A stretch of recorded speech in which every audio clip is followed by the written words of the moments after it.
Hughes, and I'm in Glasgow outside Audio in a rather sexy tour bus with John from Conan. Hello. How's it going? Good. Good? Yeah, really good, thanks. Back in Glasgow? Yeah, back in Glasgow. We've been up and down the country on this tour. We started in Edinburgh. Yeah, which I'm really glad about because I wasn't here. Okay, and I was really gutted because I was thinking I'm going to miss these guys, but I'm back just in time for Glasgow. Yeah, well we really enjoyed it when we played here last time. I think when we came here last time we had an interview here as well, didn't we? That was the last time we played Audio. And yeah, we really wanted to come back and play. But yeah, it seems a little bit weird going Edinburgh all the way down, then all the way back up again and then come home. But yeah, it was good. Yeah. Glad to be here. This is your last night of the UK tour? Yeah, this is the last show today. We did 11 shows altogether. If I remember them rightly, we did Edinburgh, Birmingham, Cardiff, Bristol, Brighton, Colchester, Ramsgate, Leeds, Manchester. Yeah. That's impressive. Yeah. That's impressive. Considering how tired I am, I'm surprised I've got fucking 3 Most bands that we interview can't remember where they're going the next again night, so that's pretty good. Oh yeah, that's pretty good. Somehow I remembered it. And you've been travelling further afield, some American dates, tours and festivals, including the Maryland Death Fest, which is pretty epic. Yeah. What was were there any particular highlights when you were over in the States? Yeah, quite a lot actually. Yeah. Some music related, some not. Like some of the scenery there is amazing. Like we stumbled across the Salt Lake that Salt Lake City is named after. Yeah. As we were driving out of there, and that's just like a massive, as far as the eye can see, blinding white sheet of salt that you can walk across. Yeah. And we had some photographs taken on there and stuff. That was amazing. We got to hang out with Des and Jeff from High on Fire. Mm-hmm. They brought us some merch in New Orleans, bizarrely enough. It was really cool to catch up with them because we toured with them last year. Shows, all of the shows were really good. A couple were a little bit quiet, like, we had a couple of shows which were more like last minute door deal types, just go and play and see what happens sort of thing. But by and large, all the shows were really cool, the club shows, and like you mentioned, we had 2 really good festivals. Psycho California was the first one. We drove overnight from Oakland in California. I mean, they're in the same place. Why can't they just be a couple of hours away? But we had to drive overnight, and we played to a full house there, and that was like the first show really where everyone went crazy. When it's starting to happen a little bit more now, where we're getting like people in the crowd and going for it. Maybe they're becoming a bit more familiar with our stuff, and maybe because we're a little bit more up tempo here and there. Yeah. So that show was amazing. And then we had Maryland Death Fest, which is like has long been established as the festival to play if you're into heavy music. And we played there with Primitive Man and Yob, Iron Man, Youth of Mammoth, and just hanging out with all those backstage, on their home turf. Mm-hmm. It was such a treat. Like really, I've got so many happy memories. Just standing there chatting to Mike from Yob and just the Spy, the drummer from Primitive Man, who actually did our sound on the day. And getting to walk on stage there at Maryland Death Fest filled me full of so much pride. Like all of these people, majority from America, the country where I've always looked at as being like the home of, all the bands I grew up listening to were from America. Yeah. Like, Metallica and Megadeth and whatnot. So for little old me and little old Conan, I should say, the whole band getting up there, talking about it from my perspective, getting up on stage and having all these American people into our band, just this shitty little band who sing songs about fucking goblins and swords, and there we are on stage in America in front of, I don't know, maybe 1,500 people or so, quite high up the bill. It blew my mind. And then getting to play our songs, and like I was mentioning before, like people crowd surfing and whatnot, it was fucking amazing. And I had such a good time. I was gutted to leave that festival because like at the end of the day, it was such an emotional day, like such a really it was really emotionally charged for several reasons for me, and it was just like getting to say goodbye to people at the end of the day was such a gutting thing to do. but then the rest of the tour followed, and we kind of got on with it then. But Maryland Death Fest and Psycho California, two very strong memories for me. It was just unreal. Yeah. In terms of like the crowds over there, is it a big difference between American crowds and UK crowds? Did you notice anything like that, or not really? No. Similar? No. Yeah. Very similar. Yeah. Particularly in their attitude and the way they speak to the bands, and they just seem to appreciate the music the same way they do in the UK and the same way in Europe. Yeah. They come up to you after the show, said thanks for coming over. Really, really polite, and very seems to be very grateful that a band had come all that way. A lot of them were wearing our merch, so obviously they knew about us beforehand. Yeah. So I guess it's the same way. Like, if you're in the UK and a band that you really like from America comes over, you make the effort to go and watch them. Yeah. And we got that vibe ourselves. Yeah. That they made the effort to travel, 2, 3, 4 hours to come and see us, which to them is nothing. Whereas to us, it's like, that's how much we drove today to come here, and it's like one of the longest drives on the tour. But the crowds were not really much of a difference. No. They were very passionate about the music, very knowledgeable, very generous. One thing that we noticed actually was pretty weird, in a good way. Like we had our European tour manager Marie. She lives in Leipzig, Germany. She's French. She came to America with us to do our merch for us, and every night she said, I got people were paying her tips, so they'd come and buy a shirt, buy a shirt, and then they'd say, oh yeah, here's $10 for you. I think it must be like the service thing over there, because you're meant to tip everyone in America, aren't you? Yeah. Even the merch person. Oh, right, okay. Every night she ended up making more money than us. But it was just such a fucking weird thing to know about. To be told. Yeah. But it was cool.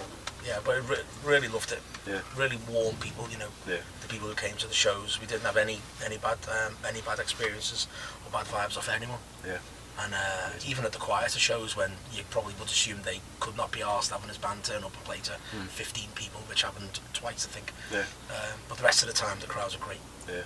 And am I right in saying that, I might be incorrect with this, but did you do a show with I Hate God? Is that right as well? Did they turn up at one show, or? Yeah. The day after Psycho California, which is in Santa Ana in California, we had quite a long drive to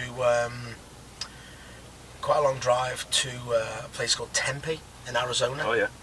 And the day of Psycho California, our tour manager John Perez used to be in Solitude at Turnus. Cool band, great guy, and he said, oh, by the way, tomorrow I Hate God have asked if they can join the bill. And we're like, oh, really? It's like, that's really cool. So basically what happened was they had a show in Tempe as well. For one reason or another, their show got cancelled or double booked or something, so they asked if they could join ours. Of course we gave up the headline stuff for them, of course, and so there was a queue of people to get in this small cafe. There was a floor show in this cafe with only a small PA. They used our back line. They were just super nice people to talk to. We just spoke to them outside. I guess the guard was down because they're on the home turf. Probably don't behave as, probably not quite as relaxed over in Europe, maybe. Like some bands might not be if they get loads of attention. But they're on the home turf with friends. So we were just outside chatting to them, drinking beer, and it was really cool. That show was insane. Yeah. I mean, the place was rammed. It was only a small venue, but it was full to the rafters, and everyone was going crazy. It was lots of fun, and again, one of those really surreal memories of the tour that I have to really think about to convince myself of. Yeah, wow, that's amazing. Yeah. And am I right in saying you are thinking about planning on going back next year, America? Yeah, we've got our visa is a 12-month visa. Okay. And it costs quite a lot of money to procure it. Yeah. And it's a lot of effort. You got to do a lot of background, getting all documents together and whatnot. And it costs cost us about $2,400, I think, altogether. Right. Plus flights and whatnot. Yeah, yeah. So we're going to use it again before it expires on the 4th of May. So I think we're going to be going out February, March. Oh, nice. We're definitely going. We just need to tie down the dates. Okay. But it'll coincide with the album release. Yeah. I think it'll probably be the first tour we do after the album comes out. Okay. That's how the dates are lined up at the moment. Yeah. Well, since you mentioned the album. Yeah. So you're looking at a January release next year. Yeah. What's the kind of status of it at the moment? Is it just demo material just now? Is that the kind of what you're up to at the moment? Yeah, right now we've got 4 songs demoed. Okay. One of which is demoed with vocals, which we'll be playing tonight. And the other 3 are demoed without vocals, which we've been like messing about with in sound check. And we've got some studio time booked the end of July. Yeah. And we got some studio time booked in August. Okay.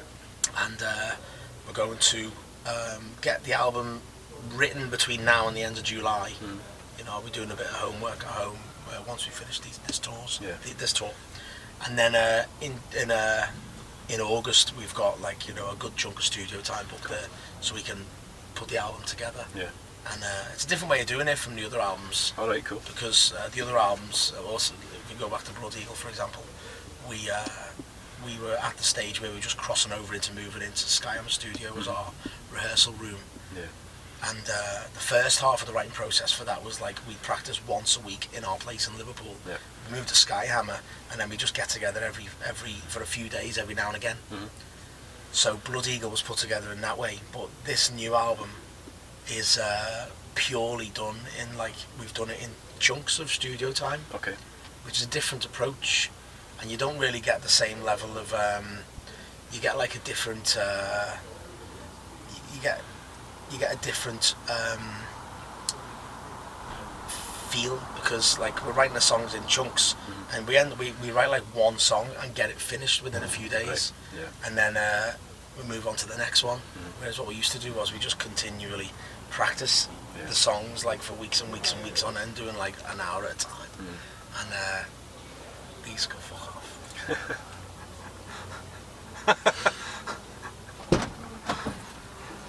Sorry, leaky. This is being filmed. Oh shit, sorry. I didn't see him. Go on. You can cut that bit out. Fucking skinny bastard. Anyway, sorry about that. It's all right. Yeah, so, but it's coming along really well. Yeah. So we'll be looking forward to getting the finished tracks to Napalm Records. Yeah.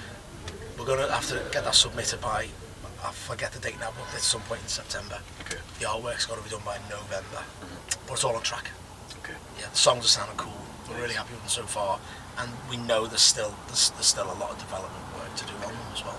So we're really excited. Similar in vein to Blood Eagle, or any differences, changes? Yeah, in the main, I mean, it's not like we haven't made any wholesale changes to our sound. But I'd say it sounds better than Blood Eagle in some places. Yeah. Some bits where we've really got that excitement, you know, we're playing these riffs. They're like, we've not played anything quite like this before in a few different places. Yeah. It's really exciting. Yeah. Yeah, it's got all the heaviness of Blood Eagle. Yeah. It's got a few, like, you know, maybe quicker moments here and there, which we've tried to use a bit, like, sparingly. We don't want to change our, you know, our method of operation too much, Sure. but mode of operation, whatever the phrase is. Yeah. But yeah, it sounds cool. Yeah. Yeah, really happy with it. And in terms of like naming of the album and lyrics and stuff, are you any further forward on that side of things? Or? Yeah, we got the album names is sorted. Okay. It's not sorted. That'd be like an indie band name, wouldn't it? Sorted. Sorted. Ease and Whiz. What was that band that did that? I can't remember now. Oasis or something. The album name, we've agreed upon it. Okay.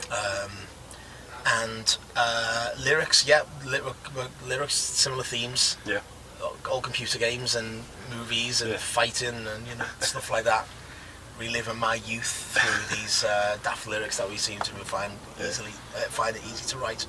And once again, I seem to be writing a lot of, because I've been flying quite a lot this year. Like, I've been on like holiday, and we flew to America and back. Yeah. And I seem to do loads of writing on the plane.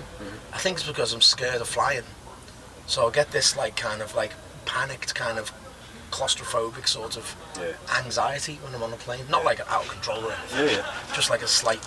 And I seem to be able to write lyrics really well on the plane, I don't know why. So I've done a lot of that this year. Yeah. Because that was how I wrote Hawker's Weapon.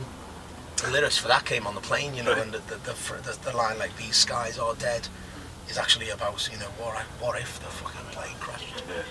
And I haven't written any more songs about plane crashing, but planes crashing. But yeah, write the lyrics. I seem to be able to do it on a plane. I don't know, it's weird. It's an expensive way to write your lyrics. You have to buy a helicopter. Nice one. And obviously you're in Conan, but you also have your own label as well. We spoke about this last year on our podcast, Black Bow. Yep. How's things going with the label? Really good. Yeah. Yeah, we've got obviously been busy with Conan touring, so I've not been able to spend much time on it. But the label's growing. Yeah. You know, like I wanted it to. It's not getting out of hand, which I didn't want it to do. Yeah. The next release just coming up now is actually Rich, our drummer's in another band called Intensive Square. You've got it already? I got it today, yeah. Yeah, that album's insane. It's like it's different to what you'd expect on my label, actually. Okay. But I think that's cool. Yeah. So I don't want to be pigeonholed as being like the Doomstone or whatever we are, you know. Yeah. A little bit of variety is good. But we've got several other bands coming into the studio, Skyhammer, between now and the end of the year, and I think at least 2 of those have agreed to put their album out as well, so that'll get announced in good time. Yeah. But yeah, it's going really good. Yeah. Yeah. See, you know, getting good reviews for the music, and all the music sounds good because Chris has produced it. Yeah. And it's growing the way I wanted it to. Yeah, the quality of the stuff that's coming through that we've been getting is excellent. It really is good. It is well produced, isn't it? Yeah, very well produced. Yeah. I love everything that he does. It just sounds. Apart from barging in on interviews, I don't like the way he does that. But apart from that, he's a good lad. Does that quite regular, is it? Yeah, he does. Yeah, all the time. Nice. So you've got your stuff on Black Bow. Has there been anything else this year that you've heard that you've liked from other bands, any other releases that you've been really impressed with? Well, I've heard the new High on Fire album. Yeah. Obviously, I'm not going to be signing them to Black Bow, but that's really good. Yeah, it's really good. And really, I've not had much time to listen to a lot of new music because I've been totally and utterly obsessed by Weezer. I can't stop listening to Weezer at the minute. And we just found an album that we didn't realise that I'd previously had, but I'd totally forgotten about, called Maladroit, I think it is. Right. And we put it on the computer before that, just downloaded it on iTunes. And there's just so many good songs on it. Yeah. So really, there's no point asking me about new music at the minute because the only band I listen to right now is Weezer. But I get demos through all the time, and there's so many good bands in the UK. The problem is picking those that can afford to pay for a good studio. Yeah. Because I mean, I have to be picky with the label because I can't release lots of music, so I can only release stuff really that is recorded at Skyhammer. It doesn't make sense for me really to spend money on a release for a band that's recorded somewhere else, because I like to have like a specific sound, if you like, to the music that I put out. And going back to the Intensive Square, obviously they're a totally different band to Headless Cross, for example, or Under Smile, but they actually recorded that album with Chris at Foal Studios initially. Whereas where Conan had recorded a few times, and I believe they mixed the album at Skyhammer, and then they had it mastered by James Plotkin, who's like our mastering engineer of choice. Going back to the American question, highlights, if I may, just for a second. Sure. We played a show in Oklahoma and got to spend the evening with Tony Roberts. Obviously he's done all our artwork. Not met him in person before. So we got to do that. That was amazing. So like I'm really, really happy that we got to do that. And then on the final show in Philadelphia, James Plotkin came over. And it was a real pleasure to meet him as well. And they were on a personal level, they were 2 real standout things for me. And Chris and Rich as well, because we've all worked with them. So finally, end of the tour, what's next for Conan? Is it just right into the writing after this tour, pretty much? Yeah, pretty much. Yeah, we